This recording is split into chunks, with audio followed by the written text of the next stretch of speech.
नमस्कार, आप देख रहे हैं वी-स्टार न्यूज। मैं हूं दिवाकर विक्रम सिंह। कोरोना का कहर जारी है और संसद में भी कोरोना बम फूट चुका है। एक जानकारी के मुताबिक 400 से अधिक संसद में काम करने वाले कर्मचारी कोरोना से पीड़ित बताए जा रहे हैं। तो एक बड़ी चेतावनी है और अब बहुत ही सख्त कदम उठाने की दरकार है, क्योंकि संसद भवन में महामारी कोरोना का अटैक हो चुका है। 400 से ज्यादा कर्मचारी कोरोना संक्रमित बताए जा रहे हैं और देश भर में 11 दिन में मामले बहुत ज्यादा बढ़ते हुए नजर आ रहे हैं। तो एक बड़ी खबर है और वो ये कि संसद भवन में कोरोना का विस्फोट हुआ है।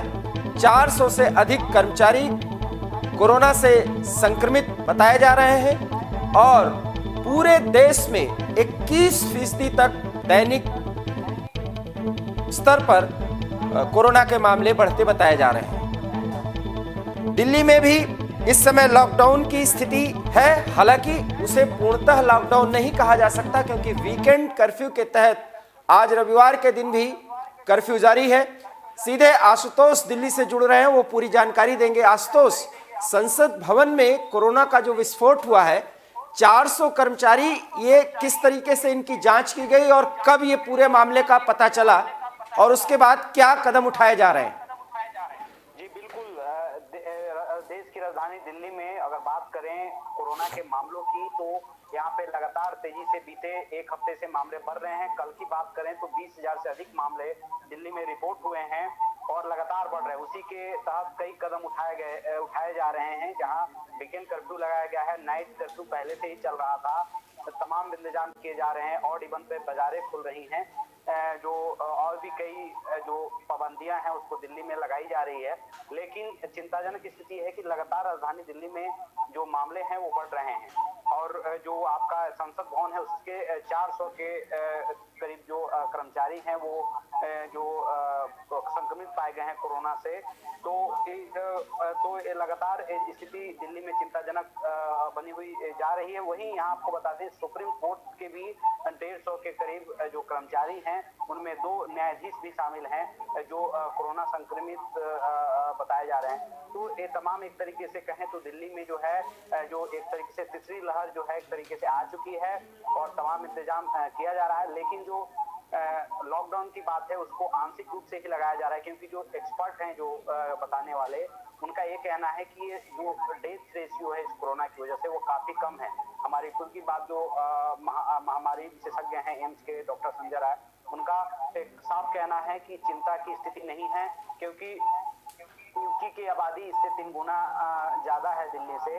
तो वहां पे 1 लाख के करीब मामले रिपोर्ट हुए हैं ओमिक्रॉन के दौरान। तो इसलिए चिंता की बात नहीं है और पूर्ण रूप से लॉकडाउन की भी जरूरत नहीं है। सिर्फ एहतियात बरतने की जरूरी है। जो दिशा निर्देश है कोरोना के उसका पालन की जरूरी है और उसी के तहत सरकार भी चल रही है। क्योंकि 2 बार बीते समय में जो कोरोना आया था उस दौरान जो लॉकडाउन लगी थी उसमें कोरोना से तो हानि हुआ ही था, आर्थिक रूप से अर्थव्यवस्था का भी हानि हुआ था। तो सरकार उस दिशा में नहीं बढ़ना चाहती, आंशिक रूप से ही लॉकडाउन रख करके आगे बढ़ना चाह रही है। हालांकि दिल्ली में वीकेंड कर्फ्यू लगाया जा रहा है। दूसरा तर्क यह है कि जो स्थिति हो रही है कि जो एडमिट जो हॉस्पिटल की स्थिति है वो ठीक है, संतोषजनक है, क्योंकि लोग बीमार हो रहे हैं लेकिन उनको हॉस्पिटलाइजेशन की जरूरत नहीं पड़ रही है, अस्पताल में भर्ती नहीं हो रहे हैं।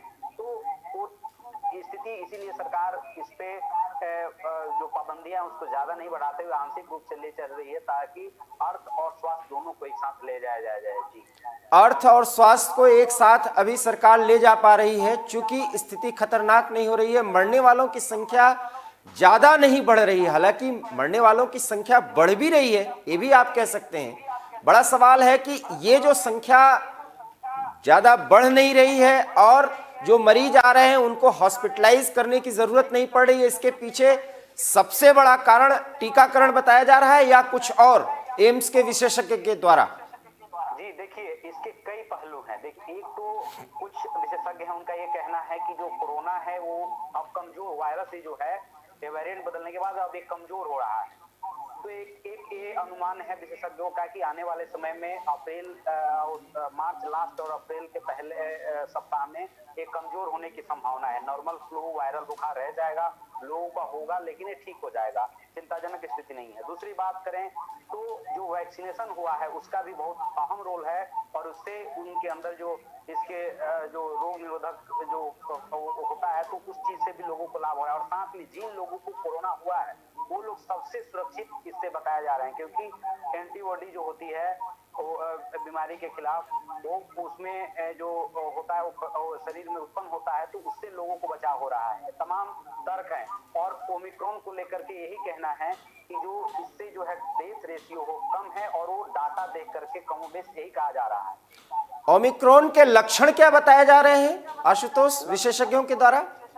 लक्षण लगभग सेम ही है जो कोरोना में था, बुखार होना और भी जो दिक्कतें थी, वो जो कोरोना वाला ही सिम्टम है। कोई वो टेस्ट का एक पार्ट है, टेक्निकली जो मेडिकल क्षेत्र के लोग तो उसका टेस्ट जो लैब से होता है, उसकी कोई अलग कोई बहुत ज्यादा सिम्टम नहीं है, तो लेकर के चला जा रहा है। और साथ में दूसरी बात है कि आप देखेंगे महानगरों की स्थिति जो पहले लॉकडाउन के दौरान या दूसरे लॉकडाउन की जो स्थिति हुई थी, कमोबेश वही होती जा रही है। दिल्ली और मुंबई की मामले बढ़ रहे हैं, लेकिन दोनों जगहों पे पाबंदियों को पहले जैसा नहीं बढ़ाया जा रहा है, क्योंकि अस्पताल में बेड जो है वो काफी खाली है। दिल्ली में भी बेड पर्याप्त रूप में खाली हैं जो कोरोना डेडिकेट है। हालांकि एहतियातन सरकार के द्वारा जो है जो बैंक्वेट हॉल है या अन्य जो बेड बढ़ाने की कार्रवाई है, जो कदम है वो उठाए जा रहे हैं। प्राइवेट अस्पतालों में, निजी अस्पतालों में भी जो कोविड के डेडिकेटेड बेड हैं उसकी संख्या बढ़ाई जा रही है। तमाम कदम सरकार के तौर पे उठाया जा रहा है, लेकिन सरकार ये चाहती है कि जो लॉकडाउन पूर्ण रूप से न लगे, क्योंकि लोग तो लॉकडाउन से काफी परेशान हुए हैं। सबसे ज्यादा मार गरीब लोगों पे पड़ी है, तो सरकार नहीं चाहती है कि और आगे ले जाया जाए, क्योंकि इसकी तमाम व्यवस्थाएं कर ली गई हैं। हॉस्पिटल की व्यवस्था है, ऑक्सीजन की व्यवस्था है, इसके तमाम इलाज की व्यवस्था है, इसके तमाम टेस्ट की व्यवस्था है। तो पहले जो व्यवस्था देश में नहीं था तो कैजुअलिटी ज्यादा हुई थी, तमाम हुई थी, वही स्थिति में देश नहीं है। इसीलिए उस तरीके के हार्ड डिसीजन नहीं लिए जा रहे हैं, और पूर्ण बंदी की तरफ सरकारें नहीं बढ़ रही हैं। उसके पीछे तर्क यही है, और वो कहीं ना कहीं ठीक भी है, क्योंकि इसकी मार कहीं ना कहीं आम लोगों पे पड़ता है, और लोग काफी परेशान हुए हैं। देश की अर्थव्यवस्था में भी गिरावट आई है, तमाम रिपोर्ट्स आए हैं। तो इसलिए देखते हुए सरकार इस तरीके के डिसीजन ले रही है, और साथ में सबको लेके चल रही है। अब बात करें दिल्ली की, तो यहाँ मेट्रो और जो बसें थी उसमें 100% क्षमता से लागू किया गया, अनुमति दी गई है, लेकिन उसमें यह कहा गया है कि जो सीटिंग कैपेसिटी है उसी में बैठाना है, खड़े होकर कोई पैसेंजर यात्री उसमें नहीं चलेगा।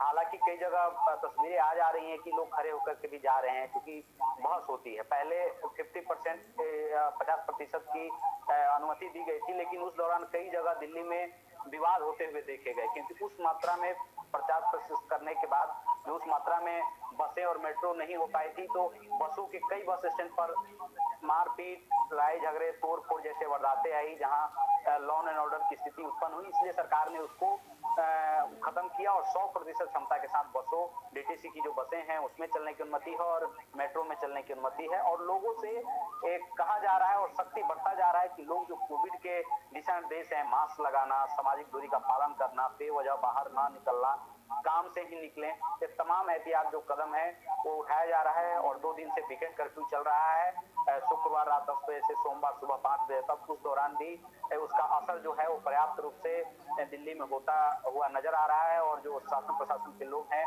उनके द्वारा इसको इम्प्लीमेंट कराया जा रहा है, और सख्ती बढ़ती जा रही है। लेकिन सरकार अपने स्तर पे यही है, मामले तो बढ़ रहे हैं, चिंताजनक स्थिति है, लेकिन सरकार दोनों स्तर पे काम कर रही है कि दोनों चीजों को ले जाया जाए, स्वास्थ्य और अर्थ दोनों को सुचारू रूप से चलाया जा सके, ताकि किसी प्रकार की स्थिति जो है लोगों के सामने बेरोजगारी की या काम की ना आए। संसद में जो 400 से अधिक कर्मचारी संक्रमित पाए गए हैं, तो सैनिटाइजेशन वगैरह को लेकर के भी कोई एहतियात बरता गया है या उस पर कोई कार्रवाई की जा रही है? जी बिल्कुल, जब भी ये तो प्रोटोकॉल है, एसओपी इसके बने पड़े हैं, वो कहीं का भी व्यक्ति हो, कहीं का भी है, भारत में गृह मंत्रालय, स्वास्थ्य मंत्रालय, तमाम एजेंसियां जो केंद्रीय एजेंसी है वो दिशा निर्देश जारी करते हैं कोविड को लेकर के, और वो जारी है। और उसी के तहत हर जगह जहां पे भी होते हैं वो उसके नियम बने हैं। उस नियम के तहत जिला अधिकारी, एसडीएम जो हैं उनके द्वारा वो निर्णय लिया जाता है। अगर कंटेनमेंट जोन बनाया जाना है तो उस दिशा निर्देश, उसकी एसओपी बनी हुई है। उस कंडीशन में जो पाया जाएगा उस पे उस चीज की व्यवस्था को लागू कराया जाता है दिल्ली में। और ये पूरे भारत में इस दिशा निर्देश को वहाँ की जो प्रशासन है उनके द्वारा लागू किया जाता है। वहीं अगर बात करें सुप्रीम कोर्ट की, तो वहाँ भी जो 2 न्यायाधीश हैं उनको कोरोना संक्रमित पाए गए हैं। तो कुल संख्या जो है सुप्रीम कोर्ट में वो जो चीफ मुख्य न्यायाधीश हैं उनको लेकर के 32 न्यायाधीश हैं। तो उसमें से अगर 2 लोग एक तरीके से संक्रमित हैं तो ये आंकड़ा आपका एक तरीके से कहें तो 12% कह सकते हैं। तो दिल्ली में जो संक्रमण दर है वो एक तरीके से बढ़ रहा है। जो चूंकि यूएनओ का एक गाइडलाइन है कि 5 से अधिक जब संक्रमण दर होती है किसी भी समाज में, किसी भी जगह पर, तो वो चिंताजनक होती है। तो दिल्ली में 5% का आंकड़ा बढ़ चुका है और 20 के करीब संक्रमण दर राजधानी दिल्ली में हो चुका है। अगर सुप्रीम कोर्ट की भी बात करें, अगर प्रतिशत निकालें तो अगर 32 न्यायाधीश हैं 2 लोग होता है तो प्रतिशत मोटा 12% के आसपास जाता है। तो एक तरीके से कहें तो दिल्ली में संक्रमण दर है तो उस लिहाज से स्थिति चिंताजनक है। लेकिन चूंकि लोग हॉस्पिटलाइजेशन नहीं हो रहे हैं, अस्पतालों में नहीं जा रहे हैं, बेड की कोई कमी नहीं है, कैजुअलिटी उस स्तर पे नहीं, हालांकि एक भी मौत दुखद है, नहीं होना चाहिए, लेकिन फिर भी उस स्तर की कैजुअलिटी नहीं है। जो बीती, आपको यहाँ एक बात बता दें, जो दूसरा लहर था कोरोना का, उसमें दिल्ली में सबसे ज्यादा हानि जो हुई वो ऑक्सीजन की कमी से हुई। चाहे वो बत्रा अस्पताल हो, चाहे जयपुर अस्पताल हो, इसमें कैजुअलिटियां जो हुई चाहे अन्य जगहों पे हुई, वो कोरोना से न होकर ज्यादा ऑक्सीजन की कमी से, बेड नहीं मिलने की वजह से लोगों में एक पैनिक क्रिएट हुआ। लोग इधर भागते नजर आए, उधर भागते नजर आए। पूरे देश से ऐसी तस्वीरें आई जो काफी भयावह थी, दुखद थी। तो कहीं ना कहीं बीते दिनों जो हुआ वो कोरोना में जो तैयारियां थी वो कहीं ना कहीं सरकार उसको समझ नहीं पाई थी। ऑक्सीजन की उस स्तर पे व्यवस्था नहीं हो पाई थी। दिल्ली में ऑक्सीजन के कोई प्लांट नहीं थे। दूर अन्य राज्यों से ऑक्सीजन आना था, वो आने में देर हुई या उस कैपेसिटी से नहीं आ पाई। इस तरह की तस्वीरें आई, भयावह आई। तो कैजुअलिटी उससे हुई। लेकिन अभी के डेट में वो स्थिति नहीं है। लगभग अस्पतालों में, जो बड़े अस्पताल हैं दिल्ली के सरकारी, वहां पर जो ऑक्सीजन के खुद उत्पादन वाले प्लांट जो हैं वो लगाए गए हैं। उसके बाद भी पर्याप्त मात्रा में ऑक्सीजन की सप्लाई को सुनिश्चित किया गया है। तमाम एसओपी इसको लिए बनाए गए हैं, अधिकारी तैनात किए गए हैं ताकि किसी भी उस तरह की स्थिति न हो। और स्थिति जो राजधानी दिल्ली में है वो नियंत्रण में है। और किसी प्रकार की, जो सरकार भी है उनका भी कहना है और जनता से अपील भी किया जा रहा है, किसी भी प्रकार के पैनिक क्रिएट करने की जरूरत नहीं। स्थिति मामले आ रहे हैं लेकिन स्थिति नियंत्रण में। बहुत बहुत धन्यवाद आशुतोष, आप नज़र बनाए रखिए, समय समय पर हम आपसे अपडेट लेते रहेंगे। तो जैसा कि हमारे संवाददाता सहयोगी आशुतोष ने हमें बताया कि स्थिति नियंत्रण में है लेकिन संक्रमण दर तेजी से बढ़ रहा है। ऐसे में आप सिर्फ और सिर्फ अपना बचाव कर सकते हैं, परिवार का बचाव कर सकते हैं। मास्क लगाइए, सैनिटाइज करिए और सोशल डिस्टेंसिंग का पालन करिए, क्योंकि अभी आप वीकेंड कर्फ्यू में गुजर रहे हैं। अगर आप दिल्ली में रहते हैं और दिल्ली एनसीआर में भी रहते हैं तो इसका पालन करिए और कोशिश करिए कि घर से बिना वजह न निकलें, क्योंकि संक्रमण की रफ्तार बहुत तेजी से बढ़ रही है। हमें कोरोना से लड़ना है, कोरोना को हराना है, क्योंकि हम 2 लहर में कोरोना को मात दे चुके हैं और तीसरी लहर भी हम उससे निपटेंगे। ये हमारा संकल्प है और इसी संकल्प के साथ हमें अब दीजिए इजाजत। देखते रहिए एवी स्टार न्यूज़। नमस्कार।